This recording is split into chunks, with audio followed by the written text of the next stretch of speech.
నాకేముంటాయి బావా, మా బాబు చదివిపిస్తాను చదువుకుంటాను, అంతే పెద్ద ఆశలేం లేవు నాకు. అదేంది, నీకంటూ సపరేట్ డ్రీమ్స్ ఏం లేవా? ఆడోళ్ళకి పెద్ద డ్రీమ్స్ ఏముంటాయి బావా, మనం చదువుకోకపోయినా బాగా చదువుకున్న మొగుడు దొరకాలి. మనకేమున్నా లేకపోయినా ఆడికి మాత్రం ఫుల్ ఆస్తి ఉండాలి. ఆడే గంగల దూకినా మంచిదే, మనం హ్యాపీగా ఉండాలి, అంతే బావా. చిన్న చిన్న కోరికలు.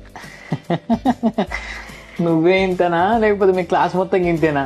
వాళ్ళతో పోలిస్తే నేనే నయం బావా. మా క్లాస్ లో జాయిన్ అయినప్పుడు 40 మంది ఉంటుండే. ఫస్ట్ ఇయర్ లో 10 మంది అమెరికా సంబంధాలు వచ్చినాయని చేసుకున్నారు, సెట్. సెకండ్ ఇయర్ లో 20 మంది గవర్నమెంట్ జాబ్లు ఉన్నాయని వాళ్ళు చేసుకున్నారు, వాళ్ళు సెట్. సెటిల్మెంట్ కావాలి కదా బావా. కష్టపడి జాబులు కొట్టి సెట్ అయ్యేది అబ్బాయిలు కాదు, వాళ్ళని చేసుకున్న అమ్మాయిలు అన్నమాట. మంచిగా ఉన్నాయి ప్లాన్స్.